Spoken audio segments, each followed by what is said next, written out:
Let's bring in Kevin Green, senior markets correspondent, right away to help set up the action today. Welcome back from your holiday. Hope you had a great holiday and weekend. All right, KG, let's get into it. So December started off a little bit weak. It's typically the second strongest month of the year, but November didn't perform as expected overall, though we ended a little bit higher for November. So what's your take on where things stand? Yeah, I mean, if you're looking at a little bit of a sell-off yesterday here, I mean, the S&P 500 did have 5 days of straight gains. So that's actually a little bit of a rarity when you're looking at the market. So a little bit of giving back some of those gains from the prior week is not really a surprise to start off December. And as you kind of talked about, you do see a little bit more of a bullish trend within December. Let's see if that's going to take place here. The seasonality metrics that we've seen over the last 3 months, 4 months really haven't held up. Let's see if that's going to be, December is going to buck the trend there. What I did actually see yesterday, though, with this sell-off, one, it was on very light volume if you're looking at the E-mini S&P 500 futures contract. So that's one thing to note. And then two, you did start to see a little bit more of a concentration in this market. You also kind of talked about utilities selling off a little bit, industrials. Those actually have been, for the most part, favored over the last 2 weeks or so. Do we start seeing another this type of market transition back to technology and communication services and getting away from that broadening out rally type of situation here? I think that could be in the cards for this week. But as long as we actually hold above that 20-day moving average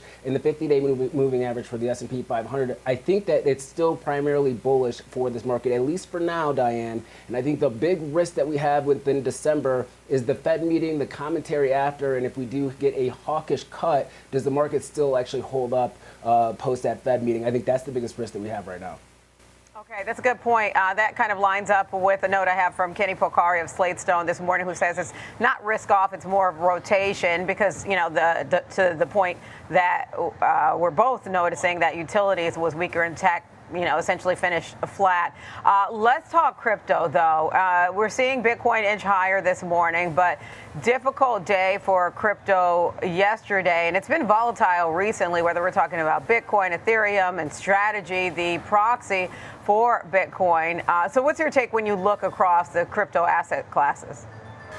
Yeah, so from a technical standpoint, you are seeing distribution in this market. And what does that really kind of look like? If you look at some of these sell-off days like we had yesterday, just the aggressive selling nature, any type of uptick was actually met with larger volume to the downside. So that's a distribution right now. You could also say that on the short-term time frame, we have made a higher low. So maybe we do consolidate here and buyers really do try to step in here. It does seem like this is more than just maybe retail trying to sell out of crypto and looking at other asset classes. This does look like there's maybe some institutional selling pressure that is taking place. There are some concerns that even MicroStrategy or Strategy, if you will, may not be included or may not have the benefit of being a part of certain indexes as well, which could actually impact institutional flows over the long term.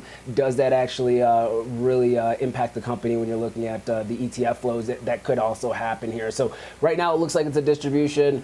You could make the case that 82,000 could be that area of support where the buyers really try to step in right now. If not, you're looking at around 74, 75,000 as that next major area of support here. But it has not been able to sustain a bid, and any of these bids that we have seen, or these advances, have been met with selling pressure. That's something to note. But what also is really nice to see, though, Diane, at least for now, is that the disconnect between crypto and equities seems to be a little bit more pronounced than it was 2 weeks ago, 3 weeks ago, 4 weeks ago. So maybe we can actually see this divergence between crypto prices and overall equities. And if that's going to be the case, I think for the broader investment community, that actually could be a tailwind for us and find some opportunities where they're rather than kind of being pigeonholed to the price action within crypto markets in general. Yeah, there were those who called for that and said that they, shouldn't be correlated, but there had been this correlation, especially when you think about, crypto markets and tech. So maybe that there is a decoupling that's happening.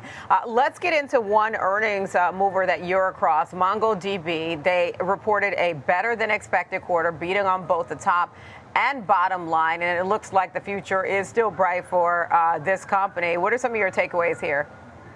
Yeah, this is the second quarter in a row where you are seeing the company actually meet and exceed the street's expectations. And this is really on the back of artificial intelligence. They are still seeing an uptick in demand when it comes to their Atlas platform, which now comprises around 75% of their total revenue. Now, when you're looking at the year-over-year revenue comps, that actually increased by 19% on a year-over-year basis. The adjusted earnings per share came in at 79 cents. Now, if you're looking at the GAAP earnings, they still had a loss of 2 cents a share, but we're getting fairly close to that actually being positive. So if they're on this trajectory that we are seeing right now of growth, we could actually see a positive GAAP number being reported here for net income over the next couple of months. And I think that would be a major positive for investors in MongoDB. Now, their CEO actually did make mention that, yes, they are seeing an uptick in artificial intelligence, but it's only just the beginning. They're also seeing some pockets of the market, especially overseas, where they are seeing a significant amount of strength here. And they are very optimistic that over time, they're going to continue to take market share from others within this space here, and they're going to be able to grow organically. So this is a company that can move very aggressively after earnings, but back-to-back, beat and exceeds when it comes to their earnings announcements here is really what's fueling a lot of this rally to the upside here. And you're also seeing some of the other players within this space catching a tad bit of a bid because of their announcement as well. Okay, yeah, I mean, listen, it's not like the stock was doing bad before today. It was already up more than 40%. You add today's move, it's going to be up more than 60% based on this. Anything you're noticing about some of the analyst commentary off of this in the immediate aftermath of its results?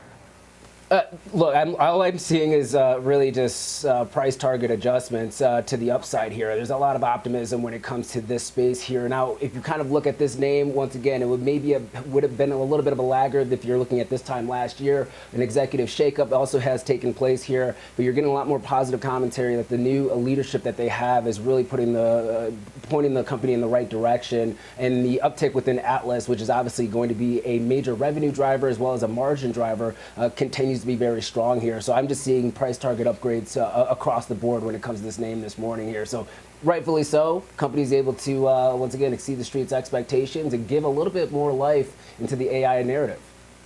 Okay, all right, let's get into the levels you're watching out for on the S&P 500 today. Let's talk about your targets to the upside and the downside. Where are you looking? Yeah, to the upside, 68.60. To the downside, 67.70. You're starting to see a VIX a little bit cheap here, Diane, though. So, yes, we could see some positive flows, but I think there's probably still some risk over the next week or so because of the Fed. So, if you wanted to hedge a portfolio right now with a 16 handle on the VIX, it seems like now is the time to do so. All right, KG, thank you. That is Kevin Green, Senior Markets Correspondent for the Schwab Network.